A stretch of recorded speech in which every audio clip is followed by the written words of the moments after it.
live ari hakurya.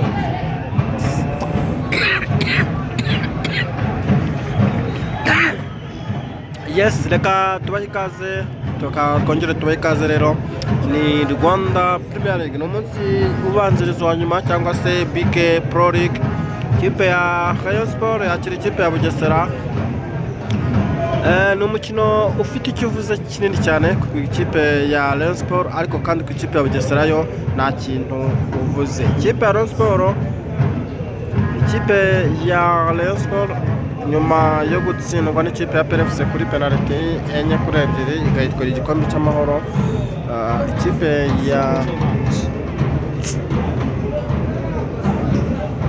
Ikipe ya Rayon Sport igomba guhatanira umwanya wa kabiri nyuma ya PFC kugira ngo ibone uko isohoka muri Afurika cyangwa se gukina imikino ya CAF Confederation Cup. Ikipe ya PFC irasaba ikipe ya Rayon Sport nako birasaba ko itsinda uyu mukino, yewe ikazanitsindira ikipe ya Kiyovu Sport bahanganye umwanya wa kabiri. Ikipe ya Kiyovu Sport ku munsi wa nyuma rwose bizahura, ariko ikipe ya Kiyovu Sport nayo ikaba yaragiye yirangaraho cyane nyuma yo kunganya n'ikipe ya Muhanga hano ndetse ikananganya n'ikipe ya Polisi. Tony bari bitsinze kona. Tony Kitoga yarazamukanye umupira kabisa. Reka nisire. Auha inde Tony Kitoga. Tony ashira kwande kwa Kabange ashaka beda ariko biranga.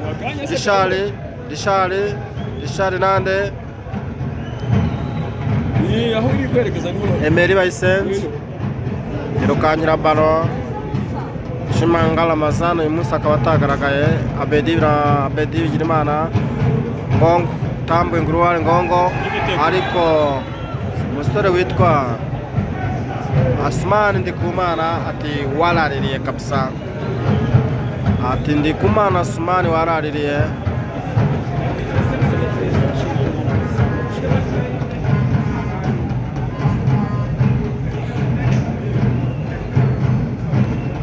Aragundagurana umupira ari hagati ya Richard ndetse n'umusore wa Bugesera,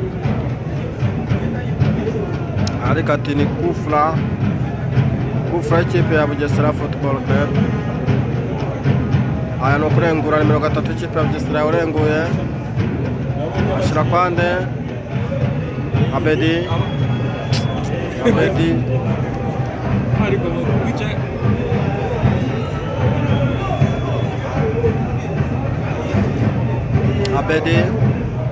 Abedi basore ikipe ya Bugesera, ariko Richard arawambura. Ikipe ya Rayon Sport yamisinze Richard kuri finale y'igikombe cy'amahoro dore ko atarahari. Didier Mugisha. Tony Kitoga asubiza kwa Richard. Didier Mugisha ashyira kwa Ganijuru kwa Richard.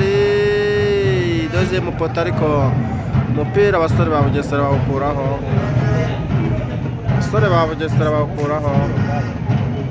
Ikipe ya Bugesera yahembye amezi yose yari irimo abakinnyi. Imbere izamu rya Rayon Sport, ariko umupira usubira nyezamu Kwizera Olivier Amadeus nyuma yo kubura igikombe cy'amahoro yongeye kurugirirwa icyizere n'umutoza Alingingo Francis Christian Mbaya. Tony Kitoga, Kabang, Emery,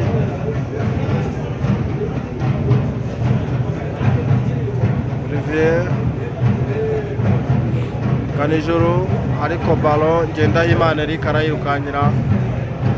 Umwe mu bagabo bari discipline kabisa.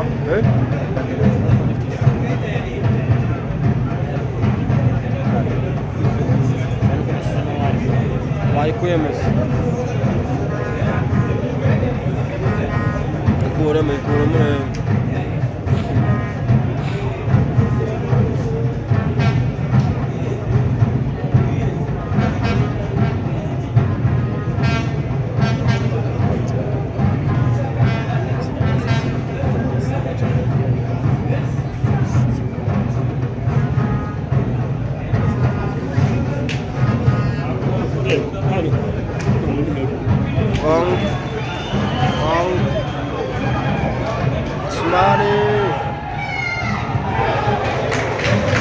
Asmani Ndikumana. turi muri tempo maze Asmani Ndikumana kabisa.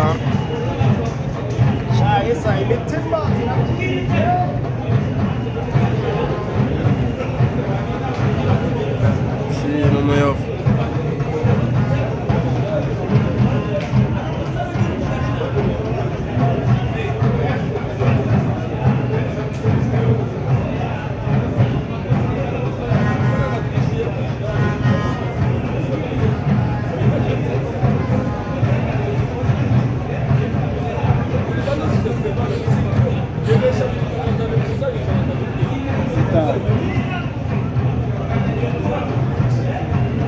Kufra ikipe ya Bugesera, umukino wasifuwe na Mulindangabo Moise.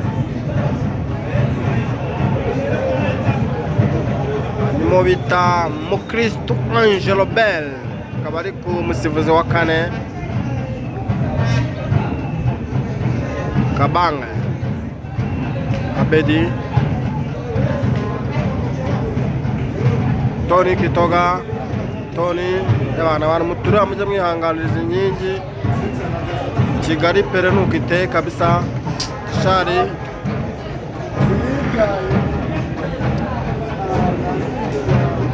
Yusudi yaje asubiza kwa Olivier, Olivier asubiza kwa Emery.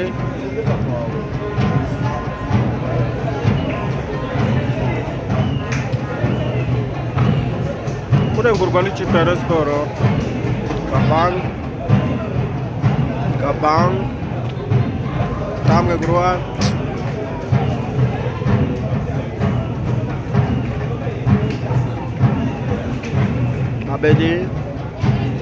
Abedi Kabang Meri Bayisenge Emeli Yusudian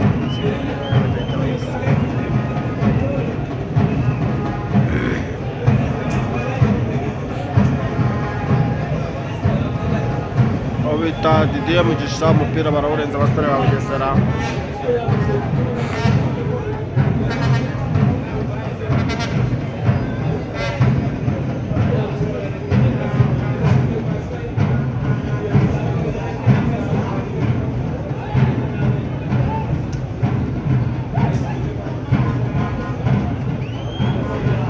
Kabang Yusudian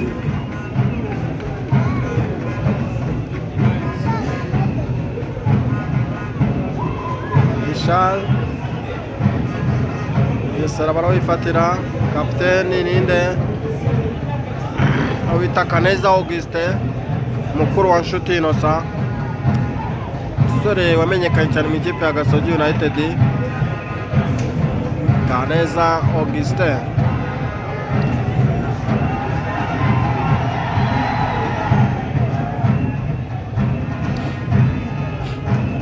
Kabanga ashyira kwa Olivier Kwizera.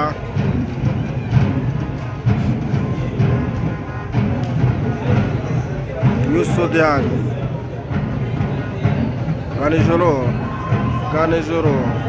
Ganijoro Tisha Ndashimiye Abedi Bigirimana Abedi Asmar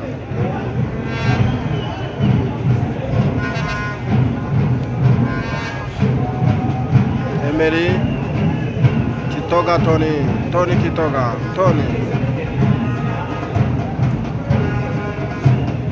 Emery atambikamo kugura ariko ati n'umupira no kurengurwa.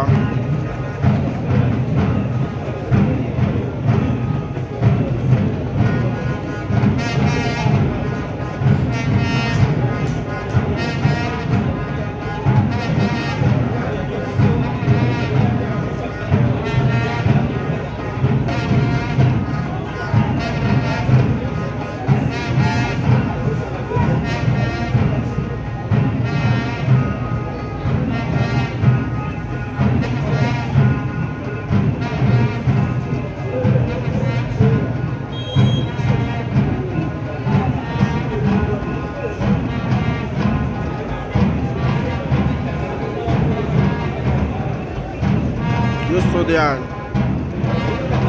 Ishal Kitoga Abedi Kabanga, Gloire Ngongo, Didier, Gloire, Kabanga, reka papa kona n'icuki Kabange wagiye ubarira mugwiriye kabisa. Kornye uterwa na Didier Mugisha.